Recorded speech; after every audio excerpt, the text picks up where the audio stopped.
Un gusto de que nos acompañen en estos jueves de la Biodiversidad del Instituto de Ciencias Naturales.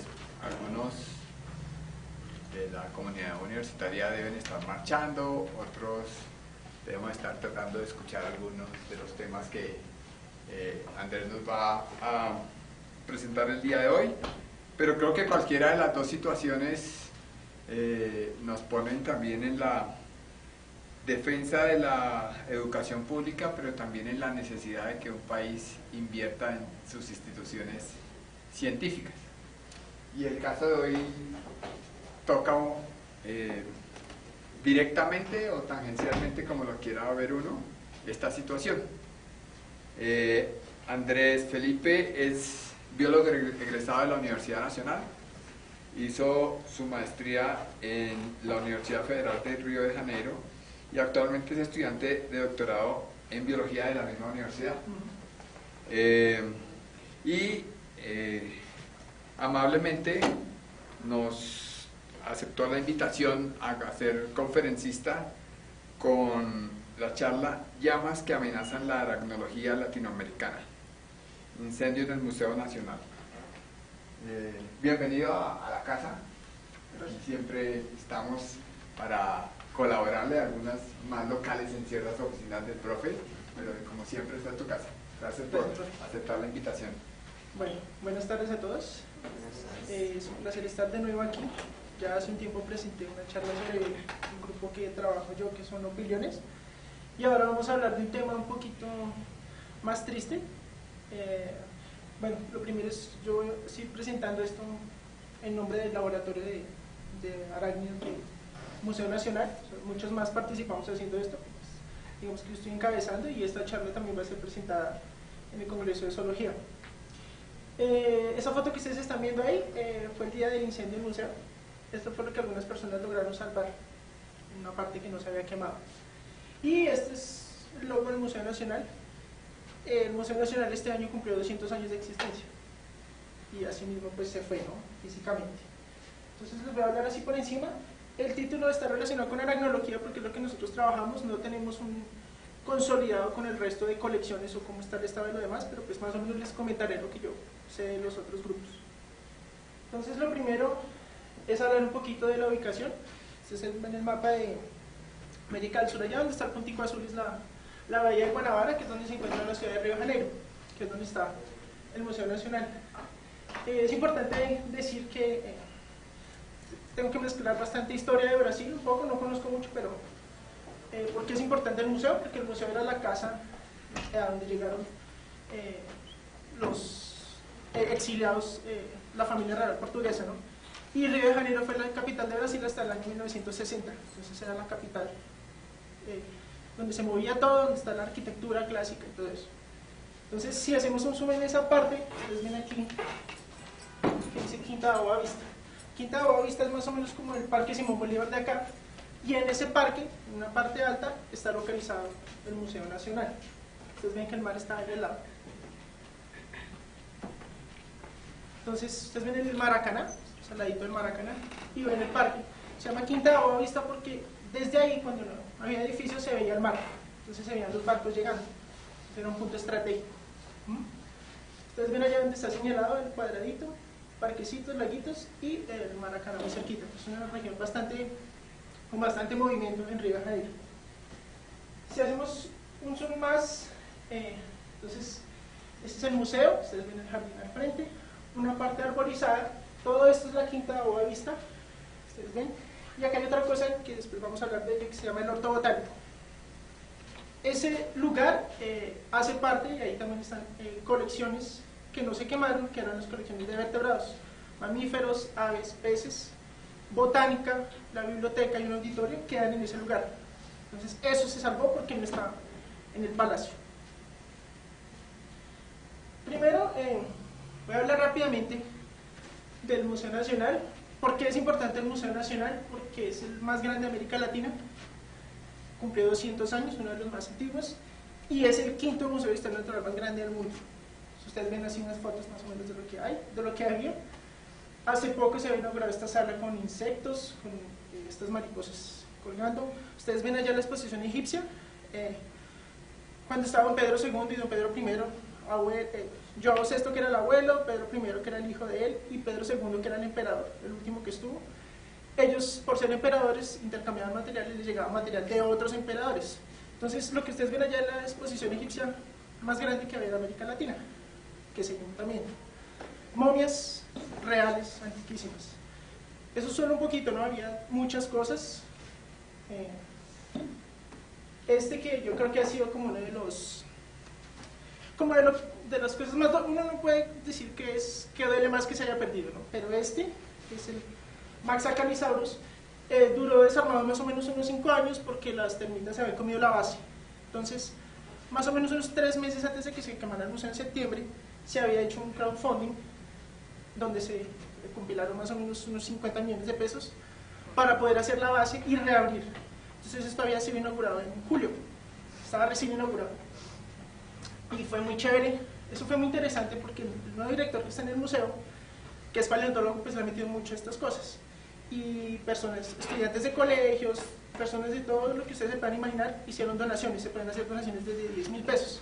Entonces esto fue hecho por la gente que le interesa y que le encuentra un valor a los museos, ¿no? Porque nosotros sabemos para qué sirve un museo, pero no todo el mundo tiene la misma conciencia. Entonces estará por poner un ejemplo, ¿no? De las otras cosas. Sobre lo que les decía, bueno, es una foto antigua de la fachada del museo, muy parecido a lo que uno ve ahora. Ustedes ven la fachada. Esta es la familia real. El palacio como tal, la estructura, fue construida en 1803, ¿sí? O sea, la estructura como tal tiene 215 años. Y pues la familia real portuguesa llegó en 1808, huyendo de Portugal, hasta 1889, que es cuando proclaman la república y expulsan a don Pedro II y tiene que devolverse y acaba muriendo en Portugal. La institución como tal, la institución Museo Nacional, fue creada en 1818. Una cosa es la estructura como tal del edificio y la otra es la institución Museo Nacional, que fue creada por don Joao VI, está bien aquí a la derecha, el abuelo de don Pedro II. Entonces aquí ven generación tras generación. Solamente hasta 1892 el Museo Nacional, o sea la institución Museo Nacional, es transferida para ese lugar. Antes quedaba en otro parque relativamente cerca. Y en 1946 la institución Museo Nacional se integra a lo que se llamaba la Universidad de Brasil, que actualmente es llamada Universidad Federal de Río de Janeiro. Ven ustedes la fachada, bueno, no ha cambiado mucho. ¿Por qué es importante el museo? Además de todo lo que tenía dentro, por su historia. Por el Museo Nacional pasó nada más y nada menos que Albert Einstein, en 1925, cuando visitó Argentina y también pasó por Río de Janeiro y estuvo aquí. Y también estuvo Madame Curie con la hija. Entonces, el museo es muy interesante por ese tipo de cosas, ¿no? Es un centro académico de mucho renombre. Ahora vamos a hablar un poquito más sobre la institución como tal. Es una foto relativamente reciente. Más o menos hay unos 300 funcionarios, unos 500 alumnos y hay más o menos 9 cursos de posgrado. Entonces no solamente estábamos los de zoología, estaba paleontología, estaba botánica, aunque quedaba en otro edificio, geociencias, paleontología, lingüística y lenguas indígenas. Mejor dicho, de lo que ustedes ven allá, lo único que no estaba en ese edificio era botánica. Cuando dices 9 cursos, ¿son 9 posgrados? 9 posgrados. Exactamente. Estricto y censurado. Entonces, de todos esos, solo un pedazo de zoología que estaba en el otro edificio. De resto, todo eso y botánica. De resto, todo lo que estaba ahí pues, se perdió porque estaba en este edificio. Es 3 pisos, ¿no? Más o menos. Y ya, pues hablando del laboratorio nosotros, esto se puede extrapolar a los otros laboratorios. Está nuestro profesor Adriano Curie, 4 estudiantes de doctorado, el señor Rafael, el del extremo, el compañero Lutzon, Miguel, que es egresado aquí también de la universidad, y mi persona. Un asistente de laboratorio, un estudiante de iniciación científica, porque en Brasil existe que cuando los muchachos están terminando la graduación, el pregrado, son obligados a hacer prácticas en universidades, en otras universidades, en otros laboratorios. Entonces es de la Universidad Estadual y vino a hacer. Eso es muy común en Brasil. Y hay otros colaboradores que ya son profesores, investigadores en otras instituciones que continúan colaborando con el museo. Esto que ustedes ven aquí, esa exposición, fue justamente los 200 años del museo. Entonces en julio el museo cumplió 200 años y lo que se hace, que es una actividad de extensión que me parece fantástica y que nosotros deberíamos hacerla en todos los museos, es que los laboratorios que quieran, el museo da la infraestructura, unas carpas afuera del museo y saca los bichos para que la gente los vea. Entonces nos sacamos bichos vivos, muertos, lo que quieran, nos dicen que necesitamos mesas, sillas, lo que sea, una toma de corriente, y la gente gratuitamente, como es un parque como el Simón Bolívar, va y ve los bichos, los pueden coger. Entonces es acercarle a la gente el museo, que no sean ellos los que tienen que entrar allá, sino que puedan estar tranquilamente. Y en esa época del cumpleaños también la entrada quedó gratuita más o menos unos 3 días. Entonces, el año pasado, que fueron 199 años, durante 3 días fueron más o menos 7.000 personas visitando el museo. Este año yo no sé cuánto sería la cuenta, pero fueron bastantes. Y bueno, esto como para mostrarles más o menos lo que se hace en el Museo Nacional, ¿no? Estamos hablando de tecnología, pero todos los laboratorios en el mismo. Ahora vamos a empezar a hablar del suceso, del acontecimiento, ¿no? El día 2 de septiembre, más o menos a las 6:30 de la tarde, yo iba cerquita al museo, entonces yo fui corriendo con mi orientador y con Miguel, el otro colombiano. A ver, empezó a rodar esta imagen por ahí en WhatsApp que están diciendo que alguien empezó a tomar fotos de los edificios del lado que se estaba quemando. Así parecía pequeñito, digamos. Cuando yo llegué, ya estaba así. ¿Qué pasa? Primera cosa, bueno, yo hablo un poco por lo que yo pensaría que se podía haber hecho. Los bomberos no tenían agua, entonces el bombero estaba igual que nosotros mirando el incendio. Después llegó el agua, pero pues miren la magnitud del incendio y miren el agüita que le está botando. O sea, eso no sirve de nada, pero es lo que había. Lo que sí había, y eso es chistoso, era un dron de un canal que se llama Globo, que es como Caracol aquí, mostrando todo el incendio, pero no había un helicóptero botando agua, el mar está al lado. Ahí dentro en el parque hay un lago, tampoco, o sea, no había agua. Y entonces empezó a coger proporciones mayores, ¿no? Parece que el incendio empezó más o menos en el segundo piso, la planta de aquí, se empezó a expandir al lado derecho y después empezó al lado izquierdo. El laboratorio de nosotros es al lado izquierdo, entonces nosotros vimos desde que empezó aquí hasta que se quemó. ¿La banda sonora de la imagen o eso es de afuera? Eso fue.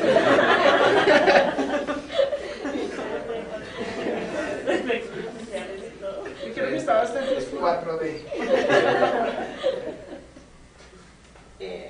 Bueno, entonces la imagen era un guarda, un señor echando agua aquí, pero pues ustedes ven, esa agua es inútil para todo lo que está ocurriendo. Yo no entiendo hasta ahora por qué los bomberos echaron agua donde no se había quemado y seguían echando, se estaba quemando. Pero bueno. Y así conforme seguía avanzando, entonces empezaron las imágenes por todo lado. Y empezaron en los laboratorios de aquí a la izquierda, ustedes ven que todavía estaban sin fuego, es carcinología. Entonces se pudieron meter y empezaron a sacar algunas cosas. Se salvaron algunos, un técnico que se metió con un profesor, iban por el otro lado, y salvaron algunos holotipos de malacología, porque están en un balde y da para cargar entre dos. Pero el resto, sacaron algunas lupas, algunos estereoscopios, algunos computadores, y pues los que estaban llegando ahí. Era como el concurso del mercado en un minuto, ¿no? Exactamente. Escoja que Pero qué riesgo. Claro. Los bomberos no nos dejaron pasar justamente por eso, sobre todo porque nuestro laboratorio, que es eso que se está incendiando ahí, quedaba en la parte de atrás. Porque nosotros sabemos que ese era nuestro laboratorio, porque todos nuestros bichos estaban en alcohol. Y nosotros tenemos más de 50 litros de alcohol. Y ese es el primer piso, pero ustedes están viendo que llega hasta el cielo. Entonces, apenas empezó a andar y explotó, nosotros sabíamos que era el laboratorio de nosotros. Pero antes de eso, bueno. Aquí voy a salir un momento.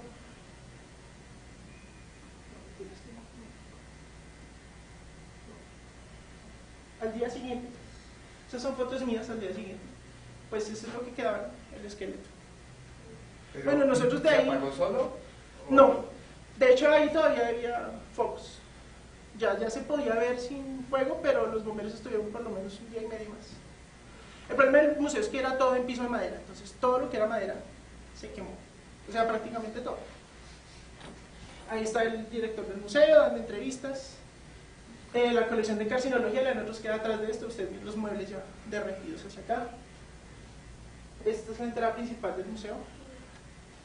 Ustedes, no sé si alcanzan a ver aquí una piedra grandotota. Eso se llama el meteorito de Bendigo, que es uno de los meteoritos más grandes que existen. Ese bicho pesa como 40, 50 toneladas. Y eso lo trajeron, eso es del estado de Bahía, que queda al norte, y lo trajeron en burro, en caballo, en tren, todo para llegar hasta ahí. Fue súper difícil y fue lo único que se salvó, porque se aguantó la atmósfera, tenía que aguantar el incendio. Digo, ay, por fin. Exacto. Siento de mi era de verdad. Entonces, ustedes ven las puertas así súper bonitas, pero todo adentro quemado. Yo para que tenga un video, esto creo que lo grabó un bombero, me parece, cuando entró.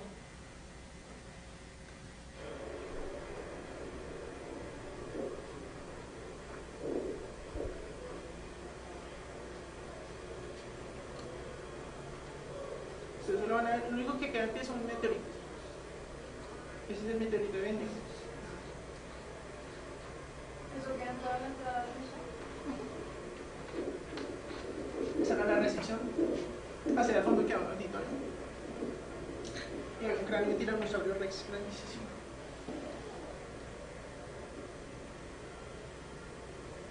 Ese es algún extintor.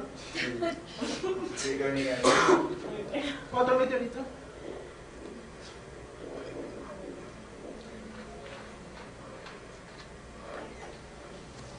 Ahorita ustedes van a ver, cuando enfoque hacia la derecha, los travesaños de acero que sostenían los pisos están doblados.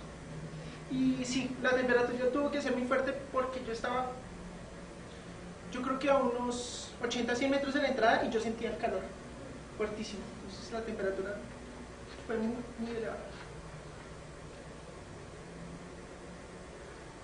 Las paredes allá son de este tamaño, son paredes antiguas. Entonces, como ustedes ven, lo único que sobrevivieron fueron meteoritos. Miren las vigas dobladas. ¿Sí? La colección de coleópteros, los insectos, quedan en el tercer piso. Entonces, además de que se quemó, se cayó el tercero al primer piso. Los compactadores.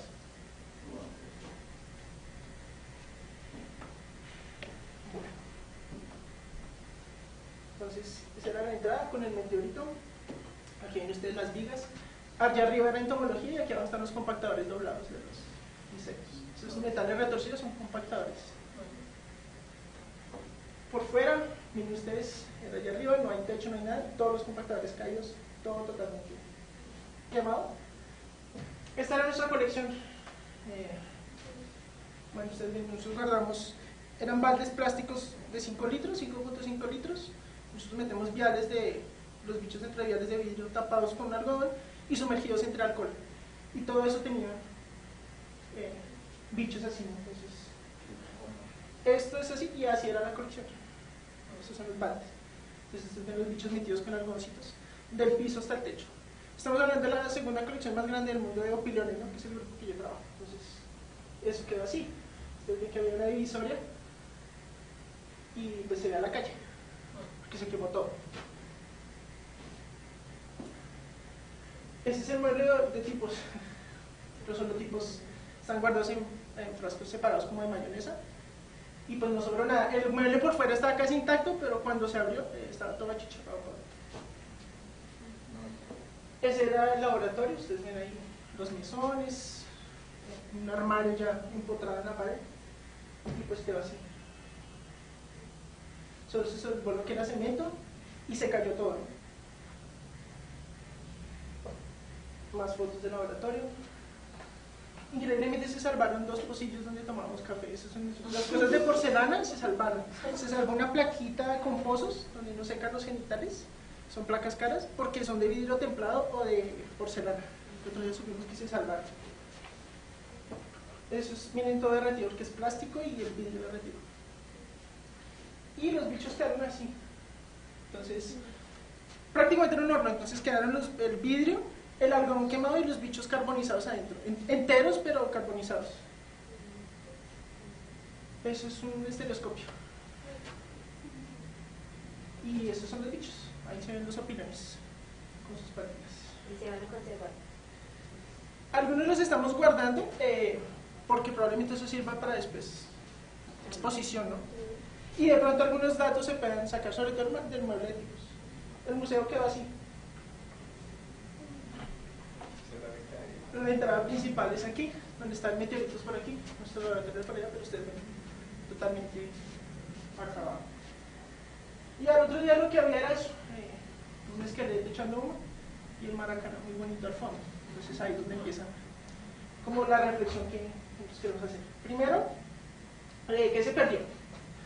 Más o menos en todo el museo, contando ejemplares de colecciones más lo que estaba en la exposición, eran 20 millones de cosas, de ítems. La colección de entomología, por ejemplo, el Coleóptera, eran más o menos 3 millones, eran las colecciones más antiguas. Aracnología, la de nosotros, carcinología y malacología, donde se salvaron algunos tipos que les conté que eran balde. Había lo de lenguas indígenas, que era maestría en lenguas indígenas. Muchas de estas lenguas indígenas, las personas que las hablaban se murieron, entonces solo estaban las grabaciones y las grabaciones se quemaron. Y la biblioteca del posgrado en antropología social se quemó totalmente. La colección egipcia más grande de América Latina se perdió totalmente. Y había un material hagan de cuenta como aquí la expedición cronológica o cualquiera de esas grandes expediciones que ha habido, que se llama la Comisión Científica Exploratoria de las Provincias del Norte, también se quemó ese material. El dinosaurio. Esa es una réplica que está expuesta de Lucía, la mujer más antigua de América, que después les cuento porque hace poco encontraron los fragmentos, se encontró 80% de los huesos, porque el original estaba entre una caja de metal en otra parte. Se alcanzó a caer y todo, pero se encontró más o menos 80% del cráneo, entonces parece que está todavía. Sobre nuestra colección, que es la segunda más grande del mundo de opiliones, eran más o menos 45.000 ejemplares, más o menos unos 10.000 lotes y unos 1.000 holotipos. Ustedes ven la representación de países, pues Brasil, porque el mayor esfuerzo de colecta es más grande y es donde está la institución, seguidos por Ecuador, Colombia. Ahí yo acerqué porque Brasil pues humillaba a todos los demás. Ecuador, que se había acabado de hacer una exploración en Ecuador bastante interesante. Colombia, estoy hablando de cosas que están depositadas con número de colección de nosotros. Aquí no estoy hablando ni siquiera de préstamos. Entonces ven que Ecuador, Colombia y Venezuela eran los países que tenían mayor representación en el museo, y ahí siguiendo los otros. En nuestro laboratorio nosotros teníamos préstamos de más o menos más de 20 colecciones del mundo, algunas colecciones privadas también. La colección Elia Suárez, los investigadores brasileños, que ella era una profesora y quedó la colección de ella, y la colección Melo Leitao, que fue comprada también. Entonces muchos holotipos de muchas colecciones se perdieron. Creo que algún material de Romer, que se salvó en la Segunda Guerra Mundial, se quemó también con nosotros. Y pues infraestructura, computadores, estereoscopios, microscopios, aires acondicionados, pinzas, tubos, todo lo que ustedes puedan imaginar. Esta foto es muy diciente. Lo que ustedes ven ustedes ven el Maracaná allá y el museo aquí. Entonces, ese 1.2 billones de reales, que yo hice la conversión a pesos colombianos, a dólares, fue lo que le invirtieron al Maracaná para los Juegos Olímpicos y para la Copa del Mundo. Eso hubiera suplido 2.400 veces lo que le daban al año al museo. El museo estaba sin programa contra incendios hace 8 años. No había programa contra incendios, no había cosas. Los hidrantes no tenían agua. Entonces, ¿en qué gastan los países su plata? ¿Cuáles son los intereses de verdad de los países? Y esto no es solo de un gobierno. Cualquier gobierno hubiera invertido dinero allá y no allá. Porque lo que da plata es eso. Este es un gráfico mostrando el dinero destinado al Museo Nacional desde el 2003 hasta el 2018. Entonces ustedes ven la disminución. Eso lo podemos aplicar a cualquier institución en Colombia, en Brasil, en cualquier lugar. Entonces, siempre empieza así, ¿no? Súper chévere, cuando después empieza a bajar. ¿Sí? Hasta que ustedes ven de 531 millones de reales a 54. Eso no es nada. Después del incendio, pues todos nos queríamos morir. Sin embargo, hubo una iniciativa de que hiciéramos otra vez con algunas cosas que se habían salvado. ¿Por qué se habían salvado? Porque estaban en préstamo a algunos colegios, estaban en préstamo a otras instituciones. Decidimos hacer otra feria afuera del museo para que la gente viera. Entonces pusimos el material que había, que nos prestaron, nos donaron también algunos de otras instituciones como la Fiocruz, otros museos, y de nuevo salimos, rehicimos algunos pósters y la idea fue que la gente viera pues lo que había quedado. Y ahora sí lo de Lucía, que hace poco entre los escombros, porque como quedaron en pie las paredes pero estaban en riesgo de caerse, se demoró mucho para dejar que la gente entrara a ver qué había quedado. Entonces hasta hace poco se pudo entrar, además porque primero tenían que entrar personas de arqueología, porque pues nosotros entramos y no sabemos si lo que estamos viendo es poco de dinosaurio o algo interesante. Entonces y todo eso se cayó el tercer y segundo piso sobre el primero, entonces uno tenía que entrar alguien con cuidado, mirar si había cerámicas, porque había cosas, por ejemplo, había un marco original de puerta del Vesubio, estaba allá. Entonces hay cosas que se pueden recuperar, se recuperaron unos cántaros que no sé por qué resistieron del segundo piso con unas cosas de entierros indígenas, se salvaron. Entonces hace poco encontraron partes del cráneo de Lucía, ¿no? Otra cosa que me pareció muy interesante después, una noticia que salió, este señor es un campesino de un estado que se llama Mato Grosso, y el señor no conoce el Museo Nacional, nunca ha salido de su finca, y él decidió donar la colección de monedas que tenía, que le dio el papá y el abuelo, que eran monedas de 1800 y pico, de la época del Imperio. Y él decidió donar eso. Y él dijo que el sueño de él después, cuando hicieron el museo de nuevo, que lo llevaran a ver. Entonces, ven ustedes como una persona que directamente no se ve beneficiar con el museo, tiene más interés por cuidar un museo que los tipos que tienen la plata para hacerlo. Volviendo al mapa, ¿qué pasó con nosotros y con todos los que estamos allá? Pues fuimos reubicados en este lugar que les digo, que es el huerto, pues, donde queda la biblioteca y lo demás. Entonces, digamos que nos hicieron un espacio entre otros laboratorios y nos recibieron. Estamos hacinados, pero pues, por lo menos tenemos una silla. Finalmente, esta es la página del Laboratorio de Aracnología de nosotros, si nos quieren buscar.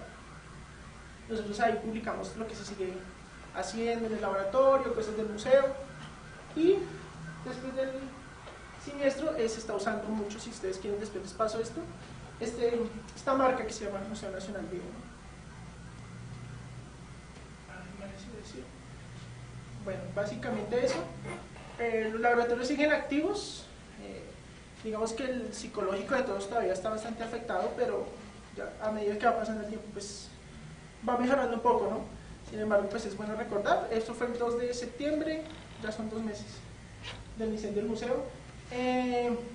Si ustedes están interesados, si saben de alguien que quiera hacer donaciones aquí en el laboratorio, ustedes muy amablemente nos han ayudado. Brasil es un país extremadamente burocrático, entonces para poner una cuenta, para que de otros países manden, así un complique, entonces ha sido más fácil que nos entreguen a nosotros y nosotros dar el dinero.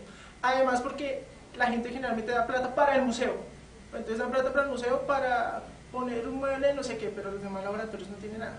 Entonces, digamos que para que llegue más directamente a la gente, toca con gente de cada laboratorio. Entonces, esa división de recursos, todo el mundo quiere dinero al mismo tiempo, entonces eso es difícil. Y es eso. Gracias.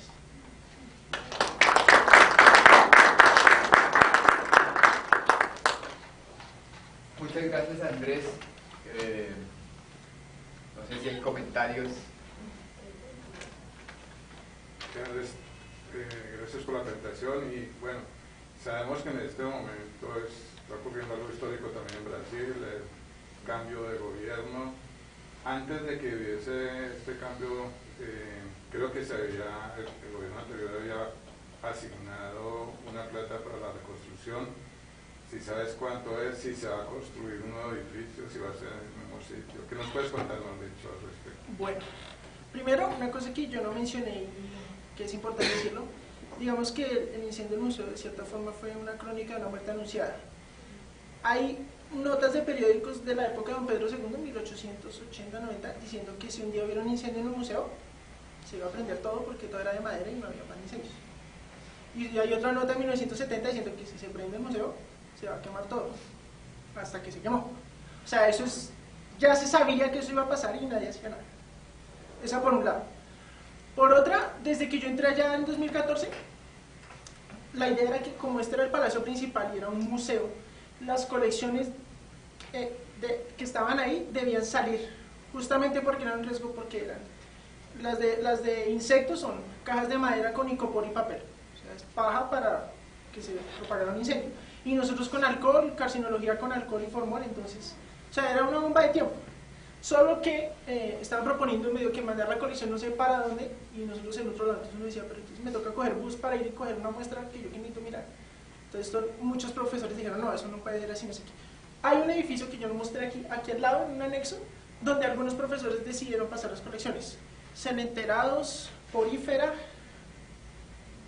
se me olvidó la otra. Entonces esas colecciones se salvaron porque un tiempito antes fue transferido para allá, porque fueron los únicos profesores que accedieron y porque tenían su laboratorio al lado, entonces pues más fácil. Todos los demás no aceptaron y pues ocurrió lo que ocurrió. Para eso, hace tiempo prometieron que Petrobras iba a dar un edificio allá al lado del otro del huerto botánico para ubicarnos a todos. Después vino el escándalo de Petrobras, de dinero, de Lavallato, entonces esa práctica se la mecatearon en cositas. O sea, yo llevo escuchando eso hace por lo menos 4 años y nunca llegó. Eso es lo chistoso, habían prometido que iban a dar dinero para hacer una cantidad de cosas. Apenas ocurrió el incendio, ahí dijeron, ah, no, sí, mire, tenemos 100 millones de pesos, mire, ahí están. ¿Ya para qué? Sí, o sea, ese dinero nosotros necesitamos hace mucho tiempo. El museo no tenía plano de incendios, no tenía detectores de humo. Entonces, sí, o sea, ya no sirve, digamos. Ahorita sirve y lo que van a hacer es coger las paredes que están en pie y decir que van a reconstruir y que bonito, sí, bueno, y los laboratorios. Entonces, sí, o sea, ven que las prioridades. Entonces, lo que uno dice, Brasil, así como nosotros, es un país muy corrupto. Entonces, seguramente van a empezar a coger la plata, pagar un poco de ingenieros para que digan que eso no se va a caer y no sé qué, y después sacan la plata, no hay museo ni nada. ¿Qué hay de medidas inmediatas? Parece que van a ser, que ahora se está haciendo mucho, por ejemplo, cuando hacen las casas modelo de cuando van a hacer edificios, que ponen un container con aires acondicionados y vidrios, parece que van a hacer eso con nosotros. Entonces, para cada profesor, la idea es que hay un terreno saliendo de la Quinta de Boavista, que es un terreno que queda más o menos después del círculo. El Maracaná está aquí, allí, casi en la esquina, que es un terreno del gobierno, del estado, no sé. Entonces parece que van, en ese lugar que está baldío, van a poner los containers, uno para cada profesor. Eso es lo que dijeron la última vez. Vamos a ver si eso sí sale así. Igual, sí, es un container más o menos de 3 por 5. Entonces, si nos metemos 4 personas, no entra una llamada. Eso por ese lado. Y la otra, pues, o estamos nosotros o están los bichos, porque creemos que no vamos a tener bichos y nosotros al mismo tiempo. Entonces, y si empieza a llegar material, ¿y dónde van a ser las colecciones? Entonces empieza otro dilema, ¿no? Pero por ahora, salí ya hace pocos días en una reunión del Senado, de la Cámara, aprobaron obligatoriamente no sé cuánto dinero para el museo. Vamos a ver si ese dinero de verdad llega al museo, en qué lo van a usar. Esa es como la pregunta del millón. Plata hay, el problema es si la van a usar para hacer otro estadio o para hacer un museo. Ya está. ¿Comentario? Sí, 2 preguntas. Si se sabe, digamos, el origen, no sé, pues sí, yo sé que dices que estaban todas las condiciones dadas para que era el incendio, pero si hay alguna luz sobre qué lo inició eso. Y la segunda es, obviamente afectó el trabajo de todos, pues que están empezando, por ejemplo, en tu caso específico, otros que tienen un trabajo de tesis en donde involucran todo ese material, pues cuál es como el nuevo plan. Bueno, sobre qué causó el incendio todavía no ha salido el resultado de la pericia de la policía, pero el incendio el domingo el museo abre más o menos hasta las 4 de la tarde y cerran las puertas y las personas hasta las 5 tienen para mirar y salir. y el incendio comenzó más o menos a las 6:30. Las conexiones eléctricas del museo eran muy antiguas, muy precarias, entonces había muchos. Yo creo que, mi opinión, y eso creo que lo sabemos todos, algo a voces, es que el museo estaba muy cargado porque había muchos aires acondicionados, hornos microondas, había un restaurante, entonces todo el mundo usando todo al mismo tiempo iba a dar en algún momento un cortocircuito, que yo creo y parece ser que es la causa del incendio, porque fue en un momento en que ya no había gente. Los que se dieron cuenta del incendio fueron los guardas que se quedan cuidando el museo. Entonces probablemente fue un cortocircuito. Cada rato, es muy común en Río, que es muy precaria la situación de cosas eléctricas, se cayó un rato en las cuerdas, en la electricidad y nos quedamos sin internet. Se cayó, es muy común eso. Unos días antes, pues yo me estoy adelantando a lo que yo creo que pasa, unos días antes de eso, había caído un gato en una caja de energía y iban a quitar la luz. La quitaron porque no era riesgo, que después la quitaban, y como 4 días después hubo esto. Entonces cualquier cosita que afectara al sistema eléctrico, yo creo que fue algo del sistema eléctrico. La policía está averiguando si era provocado, pero difícil, sobre todo un domingo a esa hora. Entonces, todavía no se sabe, pero yo creo que va a ser por ahí la cosa. Sobre el estado de nuestras tesis y lo demás, inmediatamente pasó esto, hubo reuniones de emergencia con los coordinadores de los posgrados y todo eso, preguntarnos cómo iban, en qué punto iban nuestras tesis. En el caso de nosotros que estamos en doctorado, yo que voy en el 2.º año, digamos que yo tenía bastante material fotografiado y puedo hacer muchas cosas con las fotografías y lo que tengo. Me toca colectar, que de hecho estoy haciéndolo aquí en Colombia, colectando material para algunos, para terminar la matriz y cosas así, pero hubo personas que sí les tocó cambiar totalmente el proyecto, porque se quemó todo el material que tenía, o habían pedido préstamo de otras colecciones y se quemó también.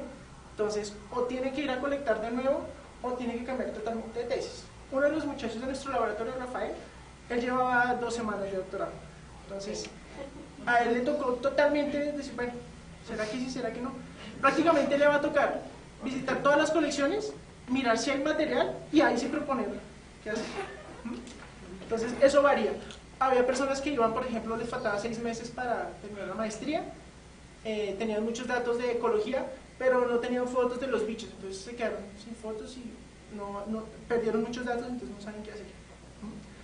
Hay algunas personas, creo que, no sé si, yo escuché que había una persona que creo que había renunciado al doctorado, y así, cada caso se analizó por separado. En el caso de nosotros, como aracnología, en realidad íbamos bastante adelantados, entonces no fuimos tan afectados. Pues igual la parte psicológica y moral pues se afecta. Y pues bueno, otros motivos que yo estoy aquí es porque pues al no ver bichos y tener que compartir un laboratorio con tantas personas, pues prácticamente no teníamos que hacer allá. Yo llegaba a mirar que para el techo, ¿sí? Entonces, pues se está reconstruyendo todos los pocos, la secretaría, muchos diplomas de mucha gente que no se había reclamado se quemaron. Todas las hojas de vida que nosotros presentamos cuando hacemos las pruebas nos tocó volver a presentarlas, todo el papeleo se quemó, todito. Hubo gente, eso sí me parece a mi responsabilidad, es bueno que todos nos toquemos en esas cosas, que perdió toda la información de las tesis porque tenían la copia en el computador de la oficina. Entonces, como yo solo tengo eso y yo nunca se va a quemar mi museo, pues entonces yo lo tengo ahí. Nosotros la salvamos porque, por lo menos el profesor de nosotros nos obliga a pagar Dropbox de 1 terabyte, son 40.000 pesos al mes. Pero toda la bibliografía que nosotros teníamos, bibliografía antigua de las bibliotecas de esos Melo Leitao y todos esos señores, estaba escaneada al 99.9%. Entonces todo eso estaba en la nube y nosotros no perdimos nada de las tesis, o sea, nada físico. Entonces todos los productos, todos los artículos, todo está salvo. Hubo gente, la secretaría perdió todo el backup de todo lo que tenía, hubo gente que perdió cosas de la tesis, hubo profesores que perdieron bases de datos. Nosotros por lo menos ya sabemos qué perdimos, porque tenemos la base de datos. Solo que, pues como por la misma situación, pues el profesor no tenía así mucho el coraje de abrir la base porque es un golpe psicológico. Sobre todo, yo ya les comentaba a los compañeros de tecnología, uno empieza a acordar de lo que se perdió. Entonces uno está sentado y empieza, voy a mirar el bicho, se quemó. No, también estaba diciendo. Entonces uno se empieza a acordar de todo lo que se quemó, de todo.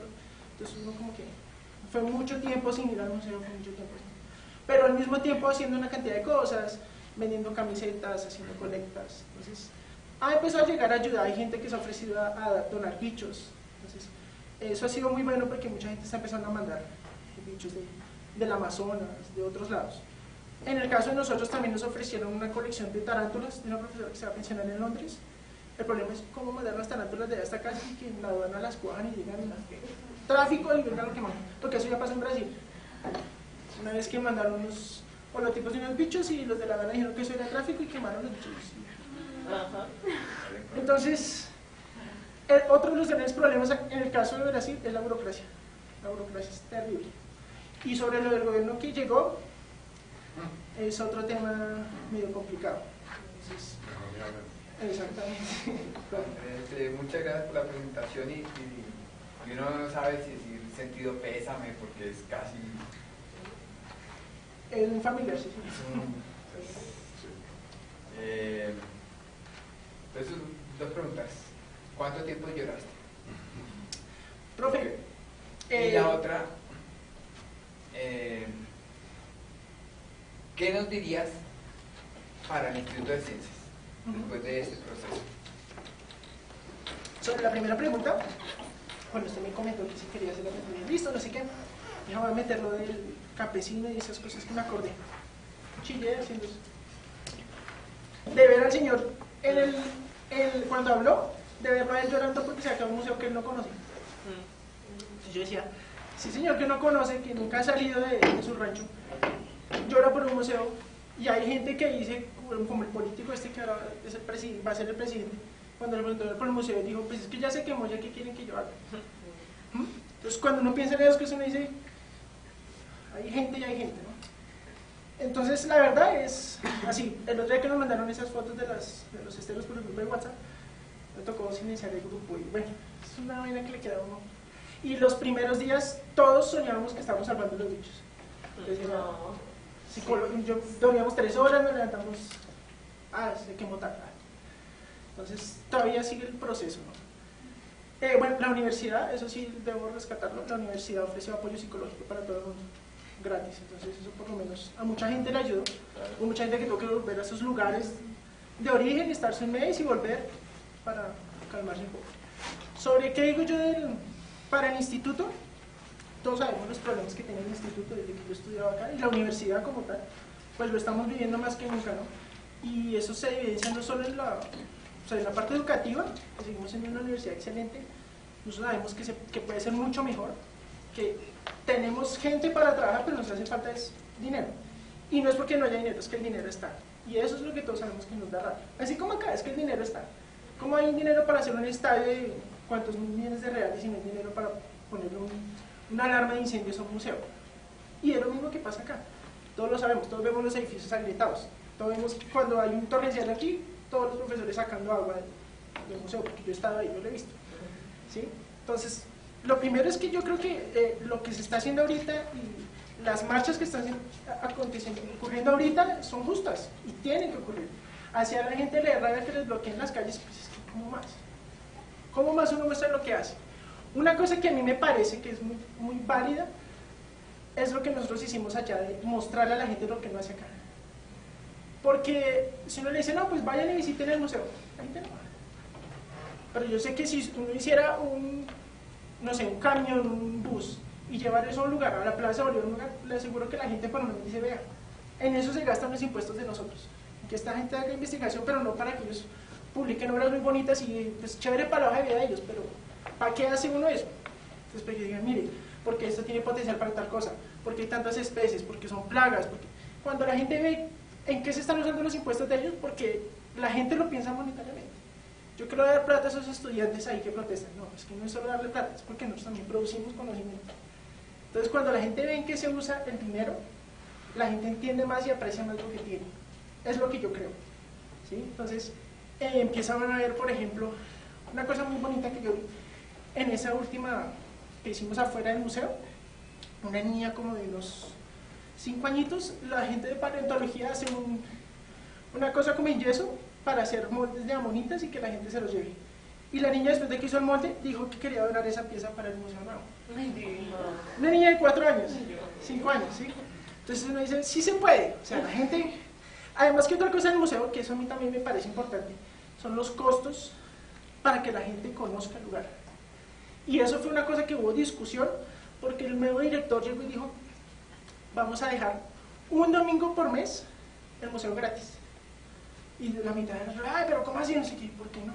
Ustedes cómo quieren que la gente pobre venga y visite el museo, porque Brasil es lleno de favelas, y Río, al lado del museo hay una favela allá arriba. Y cuando usted ve a esos muchachos que en vez de estar robando, vienen y miran una araña y que tan bacano y le preguntan a uno, entonces dice, mire que también se puede alcanzar a esa gente. Pero la manera es hacerlo de que ellos no tengan que pagar, o si no, ellos cómo tendrían acceso a eso. Esas son cosas que uno tiene que pensar también. De vez en cuando es bueno acercarle a la gente y ayudarle a que la gente se empape de lo que uno está haciendo en estas paredes. Me parece a mí que es más o menos por ahí.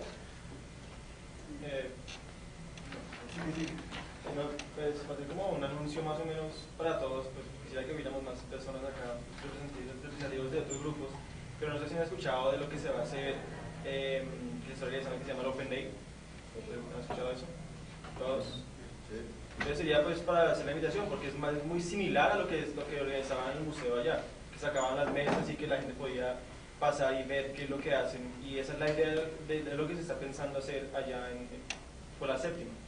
Entonces pues la invitación a que nosotros acá en el CENE también hagamos presencia, porque siempre vemos que hay mucha como división y que biología hace cosas y acá en el CENE casi nunca nos involucramos en esas cosas, y para que nos involucremos, llevemos cosas de la colección, mostremos a la gente los bichos, los arácnidos, los mamíferos, las aves, todas las vainas para que vean, porque igual la gente que viene acá al museo ve el museo, pero no, la gente nunca va a poder entrar ahí a las colecciones, nunca va a entrar ahí a lo que hacen. Eso que se llama, pero es muy bueno porque una cosa chistosa que yo me di cuenta en el museo, 3 pisos y cuántos laboratorios, había gente del museo que yo no conocía. Y la conocí llorando el día que está quemando. Y después al otro día, porque, el laboratorio así, usted es estudiante, dentro del mismo museo nosotros no nos conocíamos. Y yo vine a saber con qué trabajaba Pepito porque vi en la mesa que él estaba exponiendo que trabajaba con avispas y yo no sabía. ¿Sí? Y eso pasa en todo lado, aquí también. Y con biología y peleas pendejas de que yo no me junto con ustedes como perros y gatos. Entonces cuando se queme ahí sí nos abrazamos todos, no. Hay que abrazarnos antes de que se queme. ¿Sí? ¿Por qué no tratar de hacer una especie de campaña que no nos pase? Ajá. O sea, porque definitivamente esto hay una historia que anunciaba lo que podía pasar. Aquí también. Exactamente. Sabemos que este edificio está agrietado, se están hundiendo, ya no cabemos. Entonces, a veces un poco somos sordos a lo que nos está diciendo la misma institución, el mismo país. Es que nos puede pasar eso. Lo estamos viendo todos. Lo estamos viendo todos los días. Entonces podríamos hacer casi tomando esta experiencia, tratar de hacer una campaña hacia eso que busque fondos para buscar proteger estas colecciones. ¿Sí? Por ejemplo, como ustedes supieron, el Instituto Butantan en Brasil también se quemó en 2010 y se quemó después el Museo de la Lengua Portuguesa en Sao Paulo y entonces se queman y se queman y se queman y ahora se quema este, entonces ¿cuál estamos esperando que se queme cuál? ¿Sí? Entonces sigue y sigue pasando y ¿qué? Todo el mundo, ay, terrible, ¿sí? A los 2 días, sí, ahí, partido. Y se acabó. Entonces quedamos llorando solo los dolientes que estamos ahí nomás. Entonces es despertar eso, que la gente vea lo que yo les digo, que la gente vea para qué es que sirve un instituto, por qué es que uno hace ciencia, qué es hacer ciencia. Porque si seguimos con la idea de que los científicos son unos tipos súper elegantes de corbatín que están allá metidos en como ratones de laboratorio, no, es que hay que sacarla. Si la gente no viene, pues uno tiene que ir y mostrarle a la gente para qué es. ¿Sí? En el museo también se hacían muchas visitas de otros posgrados y de otros colegios, entonces, visita guiada al laboratorio de limnología, entonces nos decían, nosotros recibíamos a los muchachos y les mostrábamos las colecciones, justamente lo que se llama, pero las colecciones que nadie va a ver, los niños de la escuelita pública tal, pues venían y miraban los bichos y no les ponían una araña en la mano y decían, mira, eso es lo que hay que hacer, ese tipo de cosas, me parece a mí. Dos comentarios anecdóticos. Uno es que a nosotros ya nos pasó en Colombia, ¿no? Y el gancho interesante es Melo Leitao. Resulta que Melo Leitao fue un autor brasileño de los años 30, 40, que en su momento era la figura destacada de la aracnología latinoamericana. Y en ese momento coincidencialmente llegan aquí a Bogotá los hermanos lasallistas, y ellos eran recolectores de torres, fauna y flora, y mandaban a los especialistas que en el momento descollaban, y todos los arácnidos, pues la mayoría se lo mandaron a Melo Leitao. Mucho de ese material él lo retornó y fue pasto de llamas acá cuando el Bogotá estuvo en el Museo de la Salle. O sea, ya tenemos un antepasado, y ahora me doy cuenta que también lo que estaba en Melo Leitao en Río de Janeiro y seguramente en Butantán también se quemó. O sea, estaba como un signo de trágico. Parece que estuvieran condenados los bichos. Sí. Y con la tecnología, ¿no? Que llega a todo un poco. Lo otro es que en el paseo académico que me acabo de dar, estuve en el Museo de Historia Natural de París, y el día siguiente al incendio estaba hablando con Lorenco, que es el escorpionólogo pues famoso de allá, y él ya estaba enterado y estaba muy triste además porque Adriano Curio estuvo aquí hace 2 meses, se llevó cualquier cantidad de bichos para allá, todo eso se perdió. Pero también lo que me contaba, yo dije, bueno, quiero ir al museo, ver el museo, porque tenían su laboratorio por los bichos que yo voy a solicitar, pero me dijo que estaban en un sitio aparte que han construido, porque la edificación del Museo Natural de París es como ver lo que tú nos estás mostrando, una cosa viejísima, los laboratorios destartalados, las puertas con fuegos, pero que construyeron un búnker súper moderno que ni él podía entrar porque ya no está trabajando, ya está jubilado. Es subterráneo. Con las colecciones aparte. Sí. Tú debes saber mejores historias, sí. Solo del barrio, 30 millones de euros. Y está por debajo de la tierra, porque pues allá también tienen la historia de los bombardeos de la guerra mundial. Entonces, eso está contra incendios, contra inundaciones, contra todo. Sí, cuando él estuvo en Francia, yo me acuerdo que él decía que tenía que ver los bichos que iba a estudiar, pasar la calle y ir al otro lado, que los bichos están separados del resto. O sea, ellos sí saben cómo es la cosa, separar los bichos. En un mundo ideal, pues, porque los bichos de nosotros son combustible. ¿Qué tan irresponsables somos los biólogos? Después de ver eso, tú dirías, uy, pues, no deberíamos hacer eso en los después del laboratorios, Butantán, yo me acuerdo que yo soy profe Barro, yo soy testigo que lo hizo, fue empezar, cuando uno tenía una colecta, empezar a poner en diferentes colecciones muestras. Escogemos opillones, mandé una para Humboldt, mandé una para Javeriana. Si se quema una, pues por lo menos hay copiante. Eso puede ser una cosa muy buena. No ser celoso con el material y decir, bueno, tengo una piecita, pues mando una ramita para allí y mando otra. Porque entonces si se quema, se quemó y quedó ahí grave. A nivel, digo yo, práctico, sí, nos gusta mucho dejar cosas conectadas, cosas... Bien. Conexiones, que esa conexión con 50 T's, ¿no? Pues dejémosla ahí, no sé qué, pero eso de 50 T's pasado mañana. Aquí llueve y se entra el agua y lo primero que prende fuego son esas cosas. Entonces, esos cuidados que parecen bobos se redoblaron. En Brasil también la gente quedó súper paniqueada después del Butantán. Yo me acuerdo que porque ella fue por una, creo que era una caja que tenía unas serpientes y tenían que mantener calientes las piedras para que los bichos no se murieran. Entonces parece que eso es un corto y eso fue lo que incendió. Entonces ese tipo de cosas prácticas creo que son bastante importantes. Me parece que lo que les decía de no ser celoso con el material, bueno, o sea, uno tiene que aflojar un poquito y, o sea, el material es mío y lo que yo, bueno, pero deje copias para que otros lo puedan ver. Una cosa que es importante, saliendo un poquito del tema, a pesar de que, porque empezó el boom de que entonces como se quemó el material, todo el mundo iba a empezar a designar neotipos de todos los bichos, porque entonces como se quemó los holotipos que estaban allá, vamos a designar material, pero no, en el código de nomenclatura algunas cosas. Una de ellas es que si, a pesar de que la colección se quemó, si el material se conoce bien, si está fotografiado, si hay buena evidencia de que uno puede después reconocer el material, si el holotipo tiene número de colección, a pesar de que el holotipo esté hecho de cenizas, no hay que asignar un holotipo. Uno puede publicar con eso. Entonces, no se perdió totalmente. Nosotros tenemos muchos trabajos que los podemos continuar, o por lo menos yo voy a fotografiar prácticamente toda mi tesis. Entonces, yo por lo menos sé reconocer el bicho si yo voy al lugar otra vez. Entonces, se puede publicar así. Entonces, digamos que no todo está perdido en este caso. Es bueno decirlo porque empezó pues la cosa así como todo el mundo en la crisis, ¿sabe qué vamos a hacer? Se perdió todo. A los pocos se va recuperando, ¿no? Y bueno, y todavía están excavando y empezando a encontrar cositas. Listo. Entonces, muchas gracias por tu Profe, tiempo. gracias.